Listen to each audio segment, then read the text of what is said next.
Chameleon. Chances are you are listening to this on your mobile phone, a tablet, or a laptop, enjoying the mobility that is provided by accessing content such as this from an electronic device. You might be at home, curled up on the sofa, or you are quite possibly listening to this sat on a stool in the kitchen, waiting for a pan to boil or the microwave to go ping. Alternatively, you may be on the bus or train, listening to this video with other people nearby and passing you by. Can you see the bus driver? You can. How did you know that it was him? By virtue of his position at the steering wheel of the vehicle, obviously. His uniform and company livery on his shirt, jumper, or jacket may also tell you his role. You may be stopped at a station or some traffic lights, and you can see a police officer handling an inquiry, marshalling the traffic, handing out a ticket, or just casting a watching eye over the world around him or her. How did you know that he or she is a police officer? The uniform, of course, stands out most distinctly, as it is intended to do. Easy to spot, isn't he? How about the man sat across from you? Who is he, and what does he do? He is engrossed in the content of his tablet, but you can see that he isn't reading, but he's looking at some charts. What is he?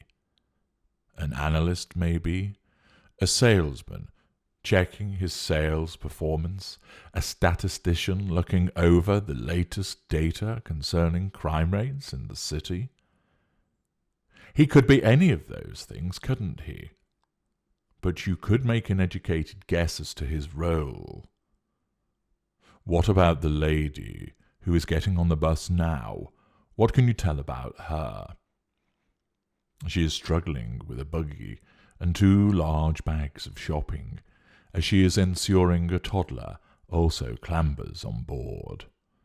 Most likely a housewife, and clearly a mother. You can see a wedding band on one of her fingers, so she is married. Her husband is probably at work as she attends to the running of the household. You have gathered all of that information in a moment. Perhaps you are walking home, and as you scroll through articles or listening to this video, you notice that someone is walking behind you.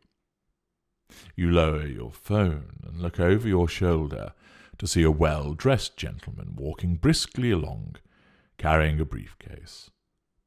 You do not regard him as a threat, and you resume listening to your phone as he catches up with you and passes you without incident. Your assessment of him was proven correct. Just like the time you approached a subway late at night and saw 6 tracksuit-wearing youths hovering nearby. You were taller than them and older than them, but something about the way that they were stood made you realize that they were looking for trouble. So you decided against taking the subway and found a different route, albeit longer and circuitous, but your safety mattered more than your aching feet. You evaluate and assess everyone you meet. In conversations with friends, you sit and listen and look for visual cues that they are interested in what you are saying. Poker players scrutinize their opponents as they look for the tells to assist their gameplay. Boxers stare into one another's eyes before the bout begins, seeing who will break off the stare first and concede a psychological advantage to the opponent. Judges watch witnesses carefully, through their facial expressions, they are given hints as to whether the witness is giving his or her evidence in a truthful manner. This observation allowing the judge to assess the veracity of the witness. In bed with your intimate partner, you will watch their face and listen to the sounds they make to ascertain what is working for them and what you should do more of. You can tell by the way somebody is walking through the office that with shoulders hunched and head down, they are not in the mood to be approached and asked a question about a forthcoming meeting.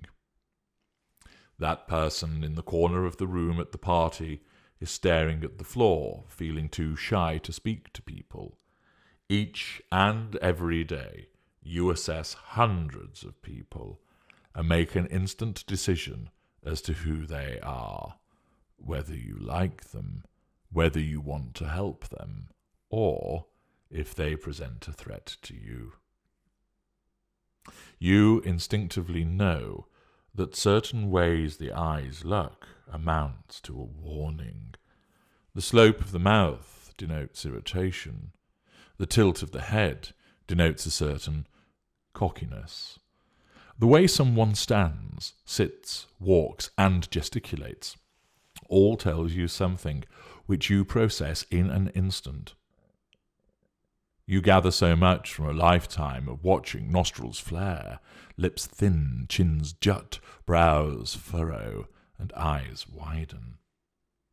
Assessment after assessment is made, and invariably accurate ones which enable you to negotiate your way through the day, through life, as you interact with so many people in your private life, in business and socializing. You are, invariably, highly adept at reading all of these signals, working people out, and anticipating what will happen next. It is a highly developed and impressive skill. But it didn't help you spot me, though, did it? And you need to ask yourself, why was that?